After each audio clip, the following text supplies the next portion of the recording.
some spicy clicks for you guys today. It's not like iPhone day or anything like that. I completely understand that. But the drama is real.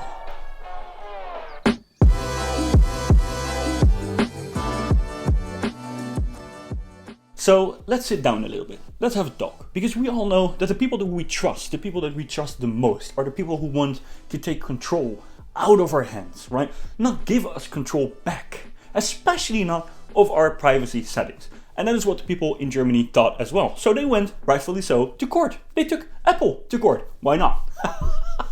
Because this is what we need. This is what we want.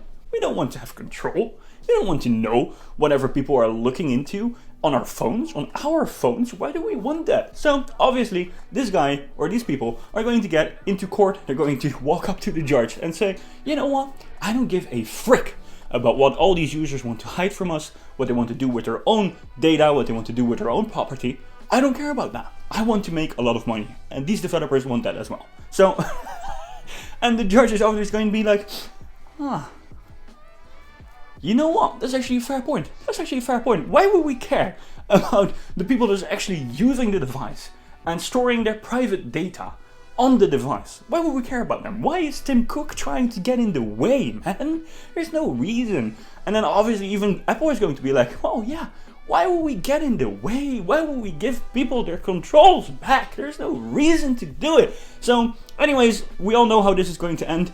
This is just the worst. I've never seen this in my entire life. Obviously, there are other arguments as well, right? And very serious arguments. There are people that predict that some developers might even lose up to 60% of their ad revenue. And that is mental. That's a mental number. I'm not even going to make jokes about that. I'm very serious. Like, this market is actually very, very sick. It's an ill market. The industry is literally sick. If you tell me that a couple of users that are getting a toggle to control their own data, it's not like Apple is saying, well, do you want this developer to get any data from anyone at all? It's just your own data. The device owner is getting their controls back over their data. And that means, effectively, that someone is losing up to 60% of your ad revenue. That is sick. That is not something to joke about. That's not something to just write off, or that this is really mental. I've never seen anything like this. And I don't understand why people are actually trying to fight it, apart from obviously money. But you should actually be starting up programs, trainings, like help these developers get to an alternative, to something that helps them make that money back on a better way, in a way that doesn't mean that a lot of people are losing the right to vote with their own controls, with their own privacy settings. Like, is this a hot take? Like, the amount of time that we have been leaning on this concept of people not having control over their data and other people making money off that is just insane. And now we're paying the price. Like, we are all paying the price, because at some point some app developers are going to say, well, you're going to have to pay for the app or something like that. And which is fine. I actually think that's a great idea. You're going to have to sell it to the users, right? But it's a great idea. Just make people pay for stuff again, right? It sounds like a hot take. But just pay for your things and then enjoy them.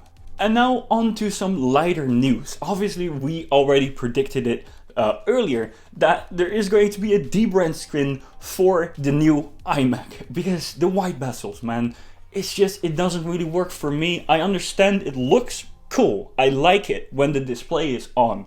But the moment I just can't imagine that when the display is off, I am just not going to be into it. And especially when I'm doing color correction, or if I'm doing anything with like pictures, thumbnails, video editing, I just want the bezels to be black. I'm really sorry about that. But obviously now that is an option. And you're going to pay for overpriced stickers that you're going to be putting on your iMac.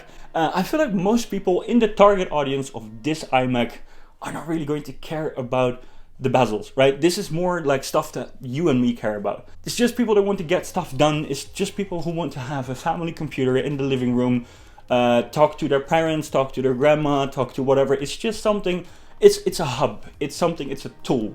And I don't feel like they will care about it, but if dbrand sees a market for it, why not, right? we got a report coming in from Mac Rumors, who is reporting on a report from DigiTimes. And they're saying the Apple glasses are actually delayed in terms of testing.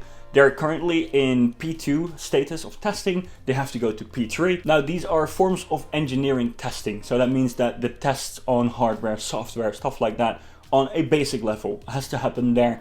In terms of not exploding, Samsung, and obviously making sure that things are safe and that they are ready to ship to someone who's actually going to test them in real life, in real settings. This is just on a hardware level, a technical level testing, and it just scales up from there. Now, obviously having a delay like that, if it's true, it's probably a problem for the rest of the schedule. So we're going to see what's going to happen. We will probably get a report from Quo somewhere, or maybe even John Prosser saying if this has actually impacted the delivery window of this device somewhere in 2023, 2022, we don't know. And now finally, let's get into iOS 14.5, because according to Mac Rumors, we might have a big chance of seeing this update officially today, with app tracking, with Face ID while wearing the mask. There's so much coming. It's obviously like a really big update right in front of WWDC. Now, Apple has done this a couple of times, last time with WWDC.